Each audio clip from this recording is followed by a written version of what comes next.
Hi, Trish here from Divine Journey Yoga. I thought today we'd work on what not to do if you have osteoporosis or osteopenia.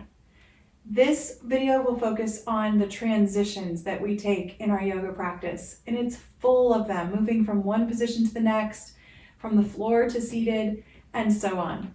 The big key points to remember are always move slowly and mindfully and keep that back long. So let's start on our back.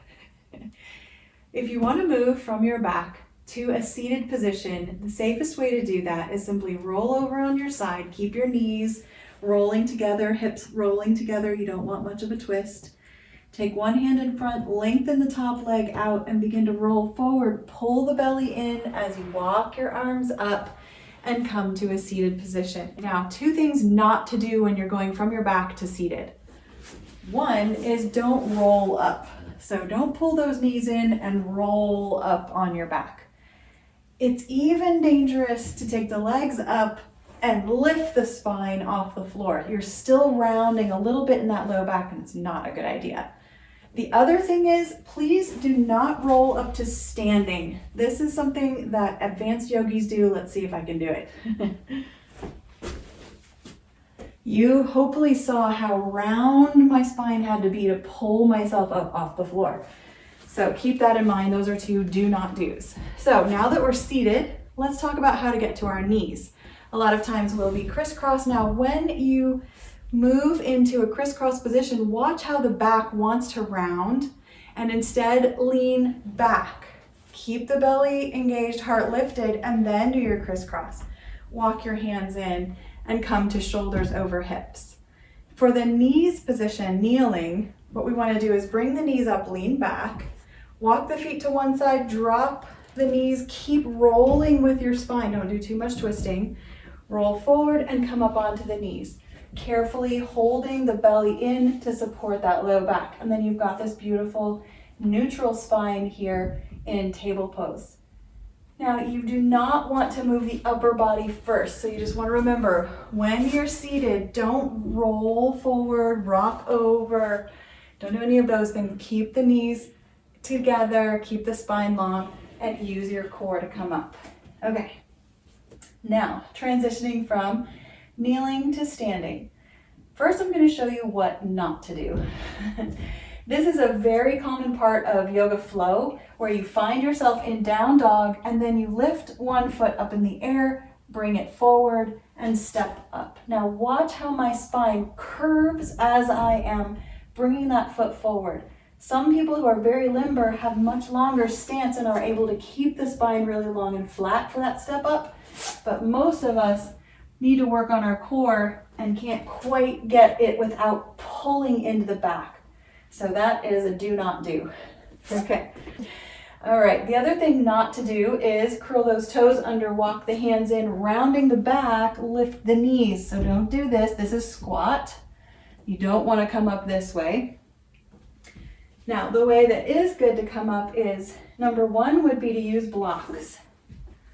You can put the blocks under the hands at their halfway point, or even better, at their tallest. You can already see how strong and flat the back is here. Lean to one side, bring one foot up, keep the belly engaged as you slowly step that foot up. Lift the back knee, keep the spine long and tall, and step that back foot up. Now you're in your bent knee forward fold, very supported position. That's a really good way to do it. Okay, there's one other way that might work, and that is from down dog. So keep the belly engaged, long spine, never rounding in down dog. As you start to walk your hands and feet together, bend those knees so much. Maybe just take a few steps in with your feet. Keep the knees bent, keep the back flat, the belly squishing onto the thighs, and walk the hands in and slide the elbows onto the thighs quickly, keeping the back nice and flat. Once you're there, you're going to lead with the back of your head. Maybe the hands come to the thighs. Supported forward fold. You can begin to straighten the knees, but keep the shoulders higher than the hips, and then rise all the way up, flat back. Okay. One of the favorite things to do in yoga classes is for the teacher to say round up. This can feel really good. and it is very dangerous for those of us with osteoporosis. So you'll be in a forward fold and they'll say, tuck your chin, roll your shoulders, and drag yourself upward. Look at the curve in the spine. From here to from the mid back all the way down to my butt, there's just this curving of the spine. That is not safe. As soon as you hear the word round up, tell yourself flatten up instead. Keep that back flat, tip the tailbone upward, pull the belly in, and raise with the back of your head.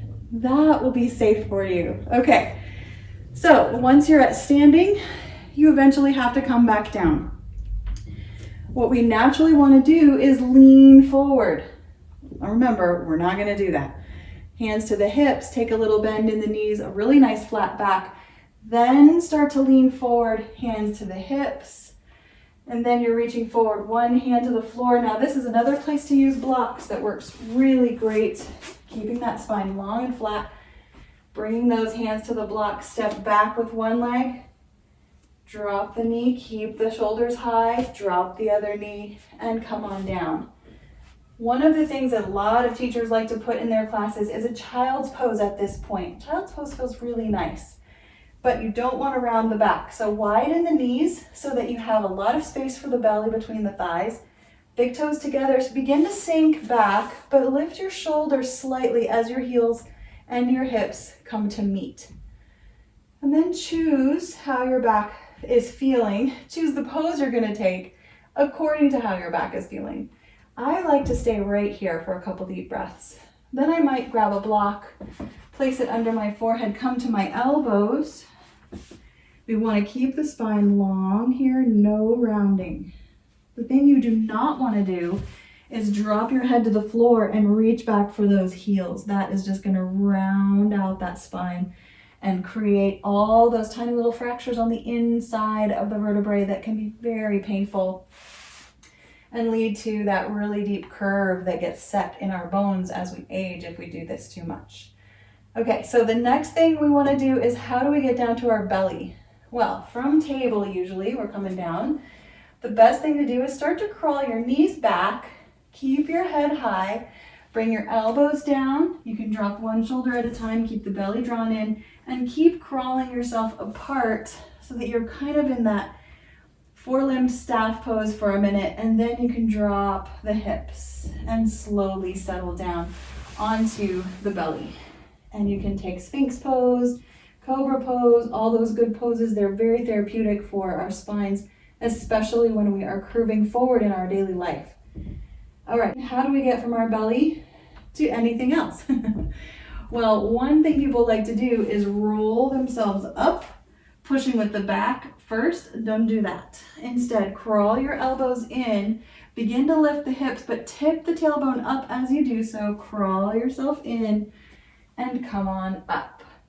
The other way that works really good, that's really safe to come from a belly down position, is just reach out with one arm, roll on over, bend the knees, and soften that low back. You might want to come up to seated again, so you can roll slightly forward with the shoulders, pull the belly in, and press yourself up. That top leg can help reach out.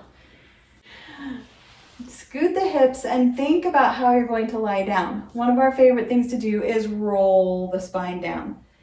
It's even fun to take the elbows back and drop them behind you. This is not a good idea either. It's still curving and dropping the belly, curving that low back. Not a good idea.